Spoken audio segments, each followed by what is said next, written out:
Parshat Emor and Lag BaOmer. Okay, we're going to do a little bit of both because tonight is Lag BaOmer. My son's birthday. I'm sorry? My son's birthday. Okay, happy birthday. Right, it's a nice day to have a birthday. He has his bar mitzvah was a Bahadur. That's next week. Okay, we'll learn for a refuah shlema for Beryl Ben Fega, Yitz Hashem. Oh, okay. So we'll start off with Shem Mishmuel. And we have dealt with this question that he's going to deal with in the past, and he has a different approach, an interesting approach. We know that the reason why Lag BaOmer is celebrated is because one of the tragedies that took place, the main tragedy, was the 24,000 students of Rabbi Akiva died in a plague, and that it stopped on Lag BaOmer, okay? So Yesh Lehit Boneni says, we have to think about this. Bamesha Amruzal, based on what the rabbis tell us, the Gemara and Yavamas, Chof Daled Elef Talmidim Hayulo Rabbi Akiva. Rabbi Akiva had 24,000 students. Actually, the Gemara doesn't say it that way.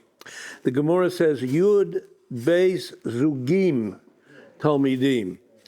12,000 chavrusas, 12,000 pairs of Talmidim, which is very important because that's what we'll see in a minute. I'll fill you in on that one. V'kulam mesu b'Pesach miPesach v'Atzeret. They all died from Pesach until Shavuos. Mipnei shelo nogu kavod zeh b'zeh, because they didn't give kavod to each other. So one of the Meforshim, the Yavits, the Chassid Yavits, the 16th century Chassid Yavits says that, we have in Pirkei Avot the 48 ways, of acquiring Torah, and one of them is Nosei Ba'ol Im Chavero, to feel your other person's position, right? So he said that the tragedy was that they were dismissive of each other. They would sit, the two chavrusas would sit and learn, and one chavrusa would say pshat in the Gemara, and he'd be very dismissive of his pshat. I have a better pshat, right? That was the lo nogu kavod zeh b'zeh, on the highest level of tragedy, no kavod HaTorah, right? In any case, so that's why it makes sense the way the Gemara said 12,000 pairs. In any case, they didn't give kavod to each other. So Lag BaOmer pasku lamut. On Lag BaOmer they died. Now there's a machlokas when they died. According to one opinion, it was Lag BaOmer. The other is the 33 days are the days. It was the days that we say Tachanun. It's a little bit complicated. I'm not going into that, but this is the simple answer. But here's his question, right? Eich hatzadikim halalu. How is it possible these tzadikim, Shahayu libam bereshutam livtoach lekol asher yachvetzu. I mean, they were on the highest level, right? Madua lo nogu kavod zeh b'zeh. How is it possible that these students of Rabbi Akiva did not treat each other with respect, right? V'ha'onish haya b'zman hazeh dafke, and the punishment was dafke during this period from Pesach until Shavuos. V'nira Dihine inyan he got kavod zeh b'zeh kfar amarnu. This whole idea of not giving kavod one to another. Shehi mitzad sheroa bechaveru maila she'e. What's kavod? Why do I give kavod to someone? Because sheroa bechaveru, I recognize in the other person maila she'ein lo, something that he has that I don't have. Right? So if you're a healthy person, you're not jealous, but you respect the person for it. Right? Al kain noeg kavod bo. So you give him kavod. Shahari bifrat zeh hu gavo mimenu. In this particular regard, he's bigger than I am. Right? He has this thing, and I have kavod for him. V'chein zeh b'zeh, and it goes both ways. Right? So shelo yitakein shelo yeh echad gavo michaveru beprat echad. It stands to reason that every single person is unique. Every single person has something that another person doesn't have, right? So v'hinei So what's going on here? So maybe at the end we'll see what he has to say. We might add a few things, but let's see what he says now. So how could they do this? V'nei, ba'adam prati, af sheyesh bo evarim chalukim. A human being. So he's got an arm, he's got two arms, he's got two legs. But mikol makom, ein shayach lomar. You don't say she'ever zeh yachlok kavod lezeh. You don't say my left hand should give cover to my right hand, and I'll shake my right hand, right? Give cover, right? I'm part of one collective body, right? So shahari hakol echad. There's a unified body, right? Im kein lechura chaverim shehem keish echad belev echad.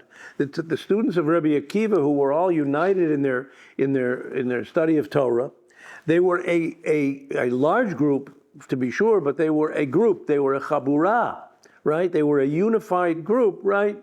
Mamash yesh makom lamar. You could say shelo shayechet chalukot kavod zelazeh. I don't have to give kavod to you. We're all part of the same. We're members of the same club, right? We're Talmidei Chachamim. We're learning Torah.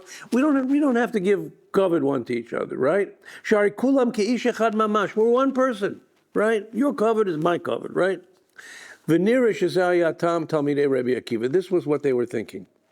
He's going to say, really, there are two dimensions to life. There's two dimensions to Torah. There's two dimensions to humanity, right? One is the collective, and the other is the individual.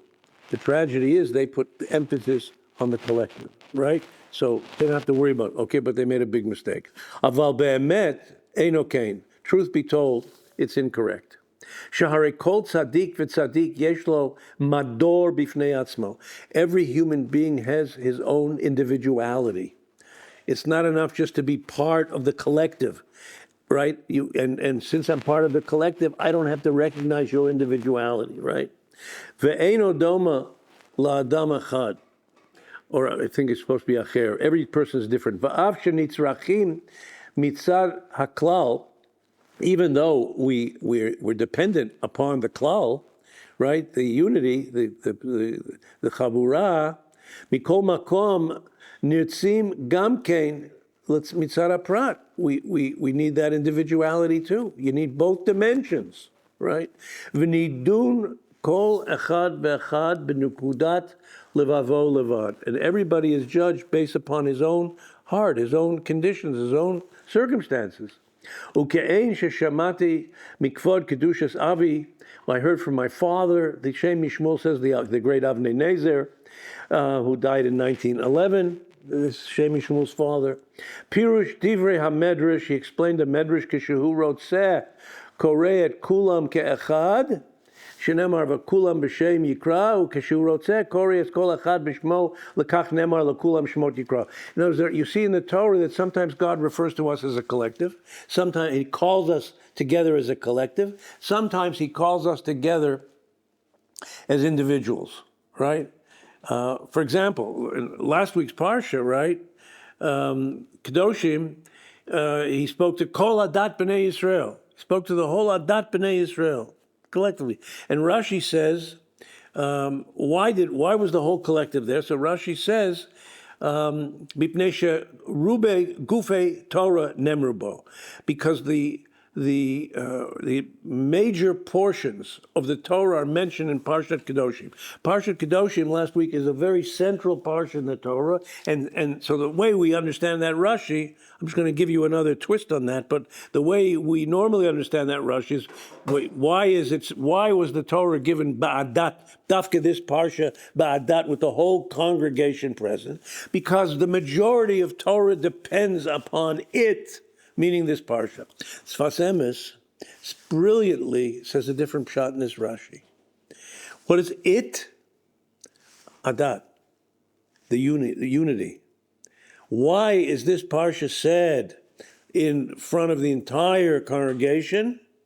Because the whole Torah depends upon it, upon unity, upon everybody together, okay? So that's one dimension, right? So you see that he gives you an example here that Rebbeinu Shem calls us sometimes as individuals, sometimes he calls us by the collective. Hainu sheyesh shehem niratzim b'mitzad klal, v'yesh shehem niratzim mitzad haprat. Two important dimensions. We are important.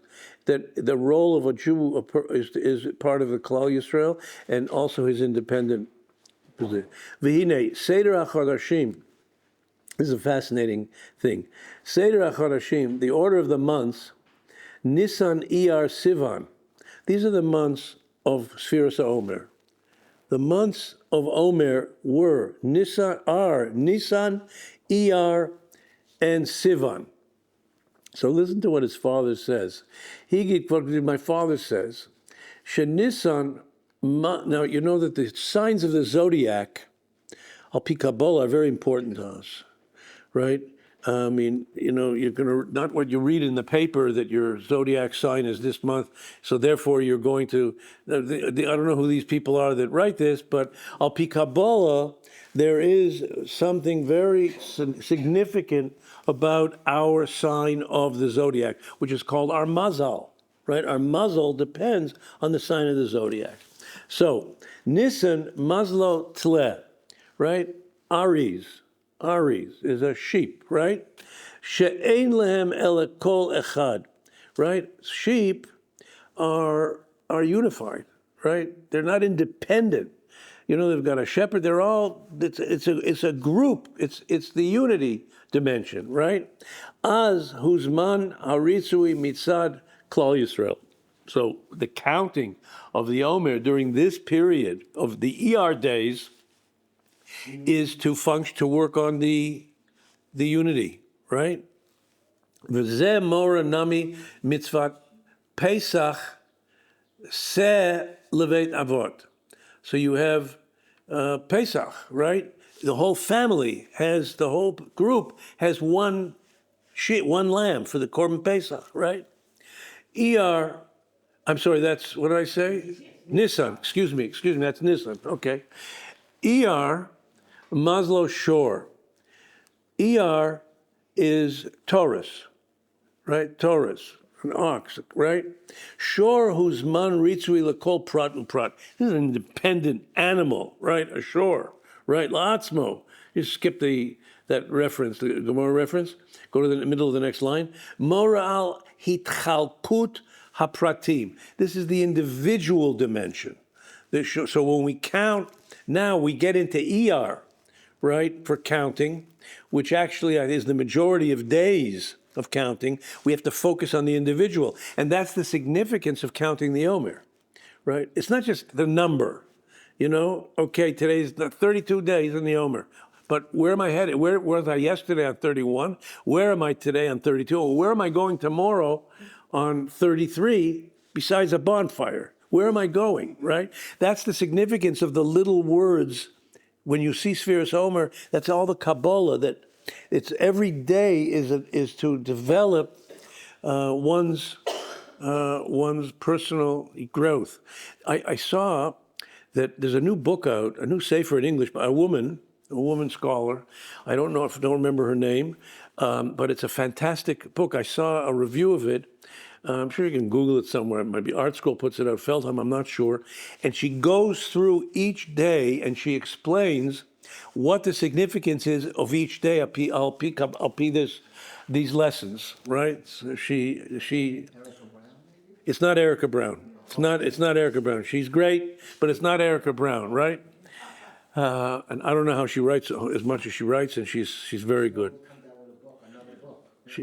Yeah, I know. But this one, I don't know. This woman is the first time that I've seen her name, but you can find it. Just I leave it to your Google expertise to find it.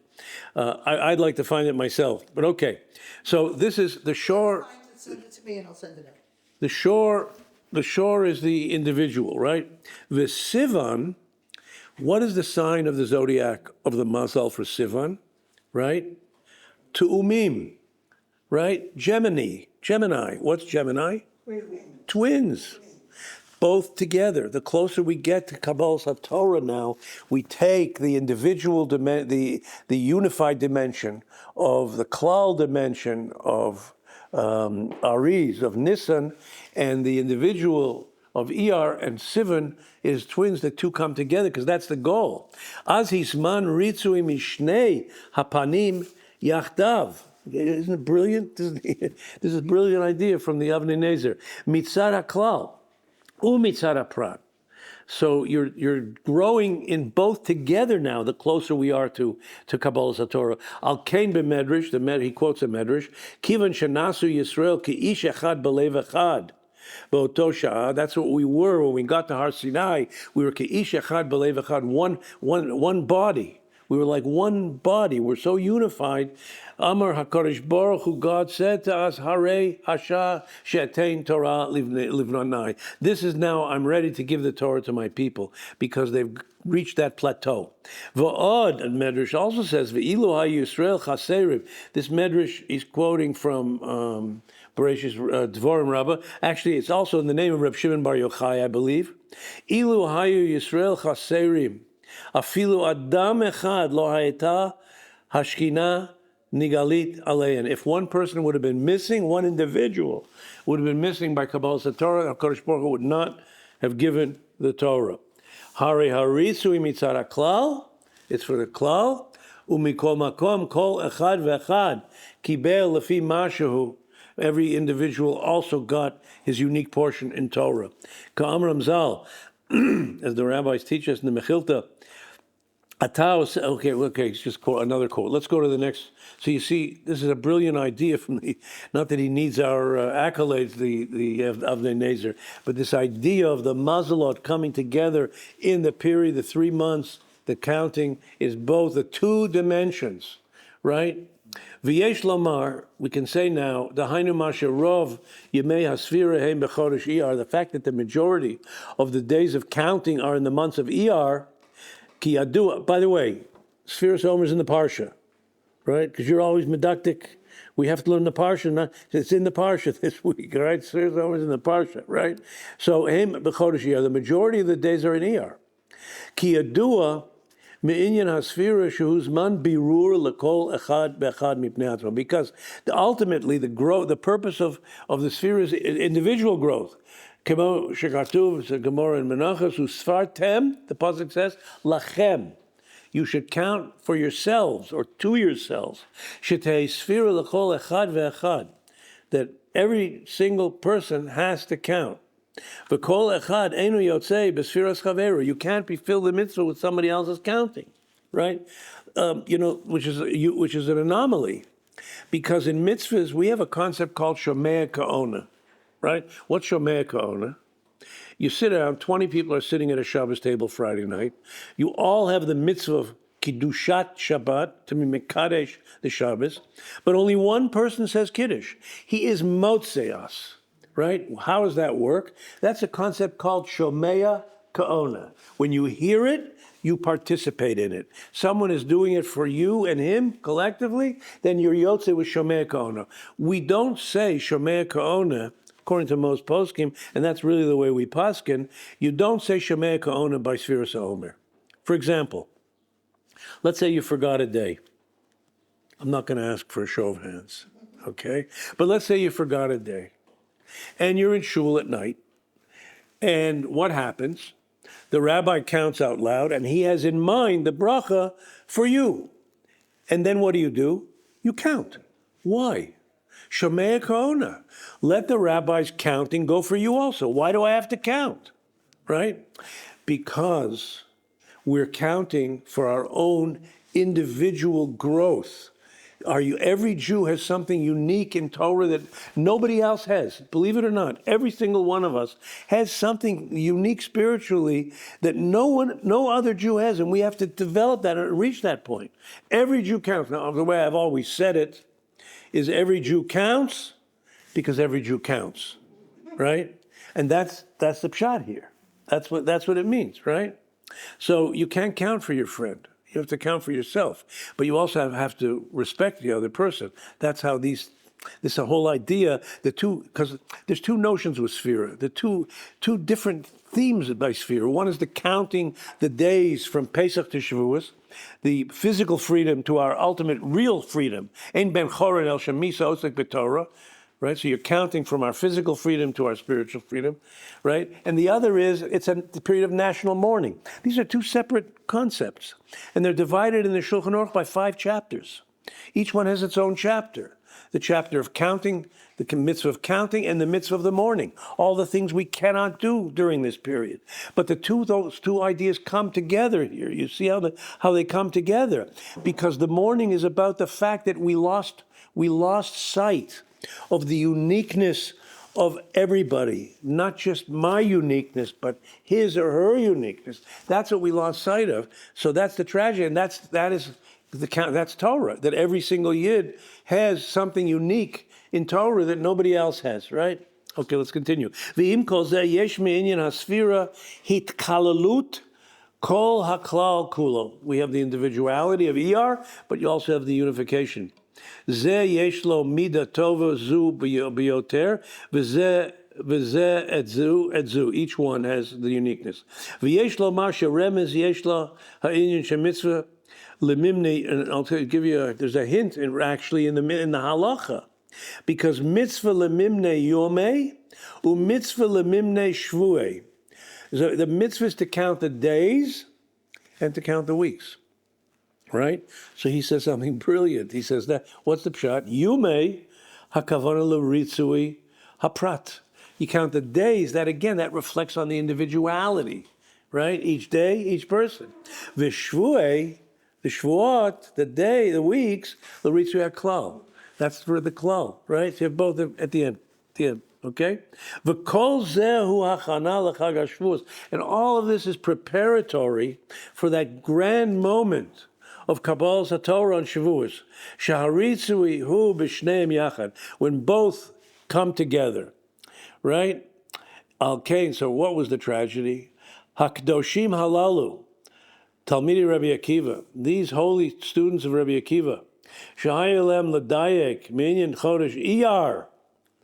They should have focused on the theme of iyar, right? Not just the collective, but the individuality.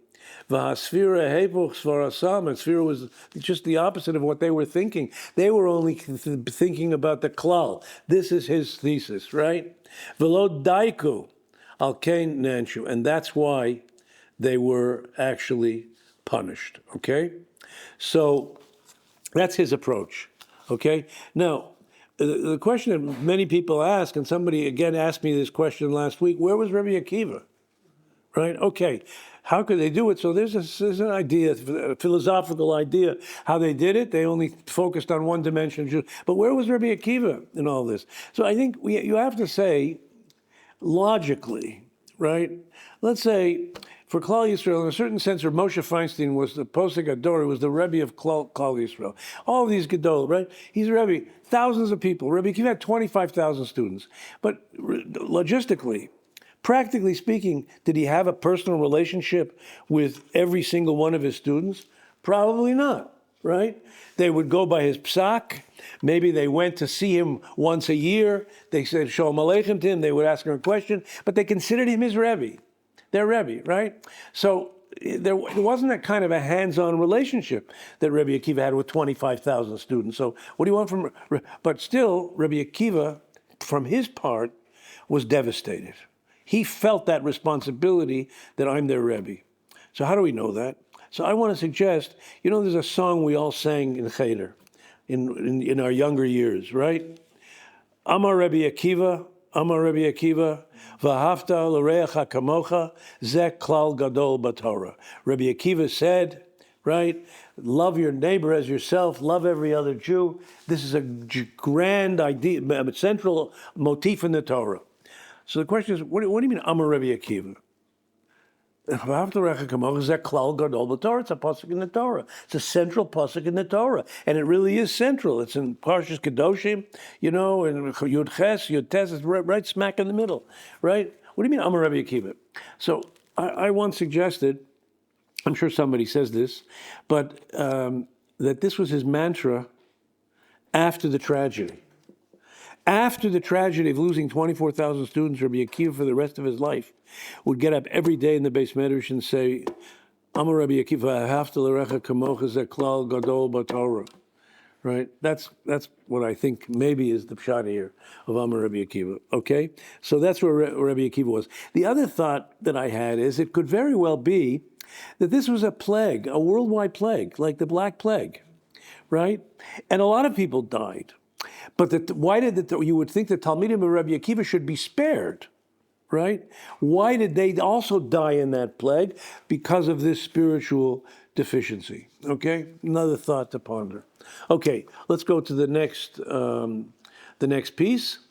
This is from Rav Yaakov Kamenetsky in the Emes Liakov. And it's a very special idea. We have in the mitzvah, in the Parsha, not only the mitzvah of Sphira, we have the mitzvah of Kiddush Hashem and Chilul Hashem, right? Mitzvah of sanctifying God's name. The mitzvah of Kiddush Hashem, right, is in the Parsha. So here, this is what Rabbi Yaakov talks about. I want to just say as an introduction, I might have said this years ago, this piece, this idea of Rabbi Yaakov's is presented in another sefer also. Rav Lau, the first Rav Lau, his father was a Rav in Poland and wrote a sefer on the mitzvah of Kiddush Hashem.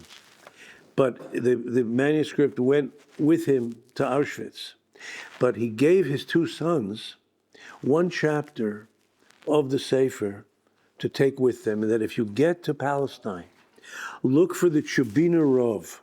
Chibina Rov was one of the three or four great Gedolim in Yerushalayim that had no official position, right? But the Chibina Rov, take this to him, right? Or I think that's the story, I'm not sure, or he sent one copy to the Chibina. No, I think he sent one chapter to the Chibina Rov, and that's the only thing that survived. And he told his sons, go to the Chibina Rov when you get to Palestine, go to him. So that's what happened, right? We know, everyone's seen that famous picture of Naftali Levi, the older brother, and Yibaro Mechaim L'chaim, Rav Lau, as 9 years old or 11, right, standing together after the war. So they went to the Chibina Rov. And Chibina Rov sat them down, and he went in the back and he brought out this piece. He said, your father sent me this chapter, right, on Kiddush Hashem. Now, what was the chapter? It was about Kiddush Hashem Liktanim.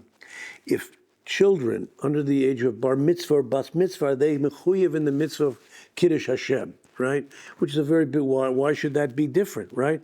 That was the one chapter that survived, and this is what Rabbi Yaakov talks about. And if you look at what is in that sefer, it's not word for word, but the same ideas that Rabbi Yaakov says here are in Rav Lau Senior's Zatzal's sefer also. So let's see it now. Let's see what he says. Ayin Rambam. If you look at the Rambam, the Hilchos Yisodei HaTorah, that's where the laws of Kiddush Hashem, sanctifying God's name and desecrating God's name are. Shekosav Zal, Rambam writes, Kol Beit Yisrael mitzuvim al Kiddush Hashem, Agadol, Hazeh. Every house of Israel is commanded on sanctifying God's name. Ad kan l'shono. Question. You don't see that anywhere. The other mitzvah, Kol Beit Yisrael, you could say by mezuzah. It's a mitzvah in the house, right? Called Beis Yisrael. He says, Bamesha Katav Kol Beit Yisrael, Rabbi Yaakov says, Kivan l'rabot afilu ktanim. This is to include the children also. Children, even though they're not bar mitzvah, bas mitzvah, they're still involved in the mitzvah of Kiddush Hashem. The whole household. How do I know that? K'dichsiv al kosher. We say it in Hallel, right? Yevorech et Beit Yisrael. Haktanim im hagdolim. We ask HaKadosh Baruch Hu to bless the Beis Yisrael. Definition, Haktanim im hagdolim, the children and the adults. V'hatam nirali. What's the reason why there's this anomaly, this chiddush, this uniqueness, that the mitzvah of Kiddush Hashem is for children also, even though they're not bar mitzvah? Midelo kosuv takdishu eshmi. Right? It doesn't say in the Torah there's a mitzvah of Kiddush Hashem. It doesn't say, sanctify my name. That's not how the mitzvah is presented. How is it presented? V'nikdashti b'toch b'nei Yisrael. I shall be sanctified. In other words, it's in the passive. It's not a command, although it is a command, it's a mitzvah. So why is it presented in the passive, v'nigdashti b'soch b'nei Yisrael? I should be sanctified, right? Da'az yesh lomar delo diber hakosev ele im ha-mekachim. He's talking to the mekachim, right? Avo mikeven dechsi v'nigdashti, my name should be sanctified. Shakodesh Baruch Hu Kaviyachol Hu Anifal, right? You're focusing on me, right? Im kein gam al yedei aktanim efshar sheyasa inyan hazeh. Everybody, my name should be sanctified amongst the Jewish people, right? So it's not takdesh, tekadesh. Tekadesh, that's like every other mitzvah. Bar mitzvah, bas mitzvah, but not before. But no, nigdashti, my name should be sanctified. It's everybody, right? Amarti zecher ledavar, and I suggested a memory, an idea, a pasuk that perhaps points this out. Shehevi Rambam, the Sefer HaMitzvah Shalom. You know, this is the Rambam that I quoted in the Yad HaChazaka. That's his Sefer. It goes into all of the mitzvahs of Torah mitzvah in great detail, all the halachas. But he wrote a Sefer HaMitzvahs. He wrote a Sefer HaMitzvahs which just lists the mitzvahs in short little paragraph on each mitzvah, right? So the Rambam Sefer HaMitzvahs Shalom, b'mitzvah zu, on this mitzvah of Kiddush Hashem, right? It's the 9th mitzvah there, by the way. Shehevi Kra, what's the pasuk he brings? What's the proof text he brings for this mitzvah? It's a pasuk in Yeshaya. Quote, Ki biroso yeladav yakdishu shmi v'hikdish et kadosh Yaakov. The children, right? Yeladav. He brings that pasuk in the midst of Kiddush Hashem. Harish akosav yeladav v'dochi kasha. Venira, based on this, now he makes a historical statement here. Makes a historical statement here. Perhaps for this reason, Samchu avotenu bimei ha-beinim. What's the bimei ha-beinim? The Middle Ages. And perhaps based on this idea, this understanding of the mitzvah of Kiddush Hashem, our forefathers in the Middle Ages, when they were sent to the stake to be burnt, al Kiddush Hashem, shemasru nafsham unafshot b'nei beitam al Kiddush Hashem, that they also sacrifice. They took their children with them to die at the stake al Kiddush Hashem. Ubilvad shalola hamiret hadat, to avoid that they should not be taken into a monastery and to be converted and so on. Right? The lechura, it would appear, the bishlama al nafshotam hare nitztavu le'arag al yavar. I can understand that the parents themselves, they're adults, they had this mitzvah of Kiddush Hashem. Aval aktanim, but why are they taking their children with them?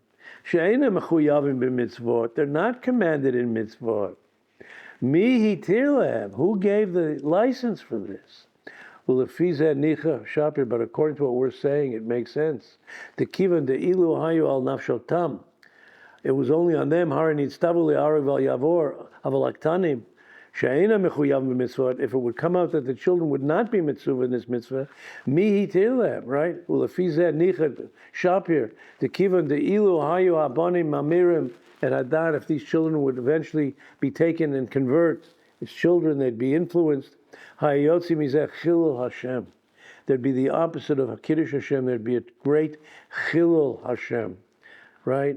Ayom, a tremendous Chilul Hashem. Im Kain, therefore, al mitzvah zu, dafka, this mitzvah, nitztavu gam haktanim. The ktanim also, the children also were commanded. And as I say, this very same piece from Yaakov was said by Rav Lau's father in the Sefer. Okay, let's do this last piece. We won't be able to get through the whole thing, but we'll give it a try. Among the other things in the Parsha, at the end of the Parsha, you have the Yom Tovim. You have the Chagim, right? Smack in the middle of the Yom Tovim, between Shavuos and Rosh Hashanah, you have this uvekitzrechem et kitzir artzachem, when you harvest your crop, lo tikale pa'atzad, the mitzvah of payah, leaving over the corner of your field for the poor, right? And leket, shikha, all the things, the portions, the sheaf that you left behind, that you dropped, all the portions that go to the poor person in harvesting, right? Rashi, Hevi Divrei HaTorah's Kohana, Rashi brings a medrash, Amarev Avdimi, Berev Yossi, Ma ra kosuv litnam be'emtza haragolim. Why is this mitzvah smack in the middle of the Yomim Tovim? Right? Why here between Shavuos and Rosh Hashanah? Right? Pesach v'atzeret mikan, Pesach and Shavuos on one side, and Rosh Hashanah v'Yom Kippur mikan. Right?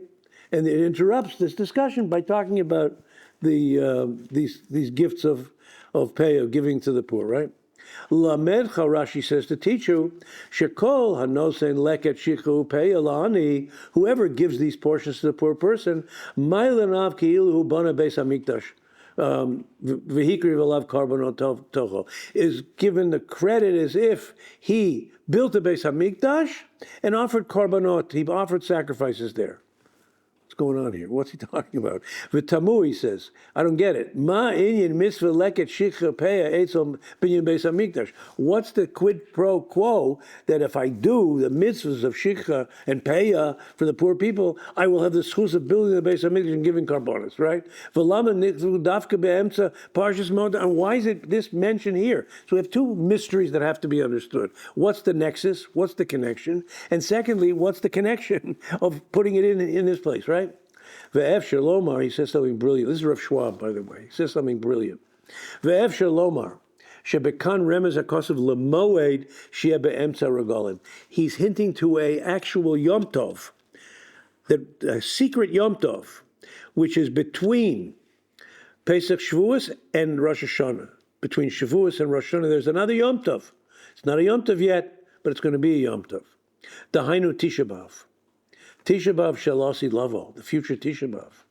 Kemo Shemevaser Hanavi, Zechariah says, Tzom Haravi, Tzom HaChamishi, which is Tisha B'Av, Tzom HaShaviv, Tzom HaSiri, these four fasts, Yelevet Yehuda L'Sason, U'Lesimcha, they will, L'Moadim, Tovim, they will become a Yom Tov. Tisha B'Av will become a Yom Tov. So it's part of this list of Yomim Tovim, right? It's hidden here between Shavuos and Rosh Hashanah, right? V'hainu shekashem shebayit rishon v'sheni nechravu b'Tisha B'Av. The Batei Mikdash were destroyed on Tisha B'Av, right? Kesheyavo David v'yigalenu b'mhera v'yameinu hamikdash hashlishi, the third Beis Hamikdash, batishi lechoresh Menachem Av, will be built on Tisha B'Av. Right? V'tiyeh l'sason u'lesimcha u'leyom tov, and will be a great Yom Tov for us, right? Okay, so now it's going to start to come together here. V'habayit hashlishi yiboneh al yedei Mashiach ben David. The third Beis Hamikdash is, according to most opinions, going to be built by the Mashiach ben David, right? V'hinei Megillas Ruz, right, which is the forebearer of Mashiach, right? Boaz, Ruth, right? David, Yishai, David, Mashiach came, right? V'hinei Megillas Ruth melamedes eitan. Listen to this. You know this. If you study Ruth, you know this. Shebizchut kiyum mitzvat leket shikha al yedei Boaz nizdavgalo Ruth.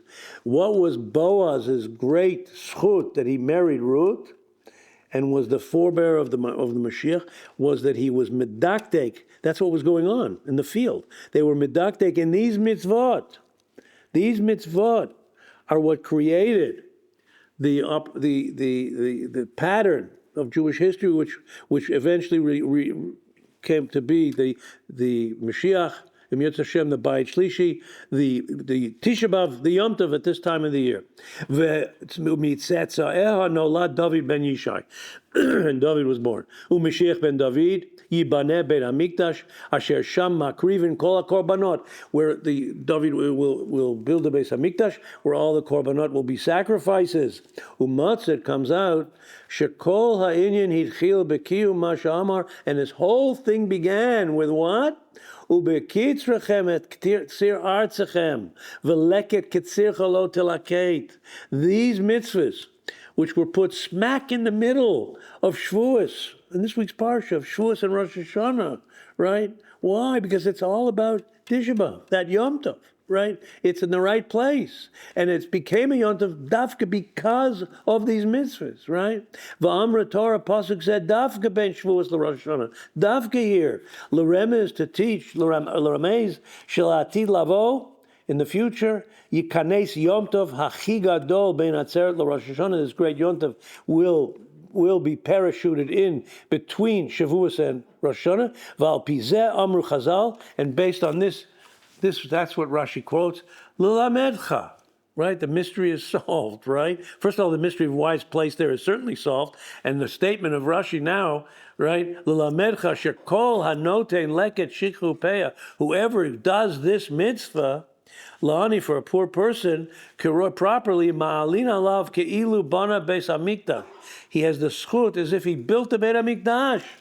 V'hikriv alav korbanot, and offered korbanot there. Okay? Brilliant. Absolutely brilliant. Okay? We'll stop here. As a parent,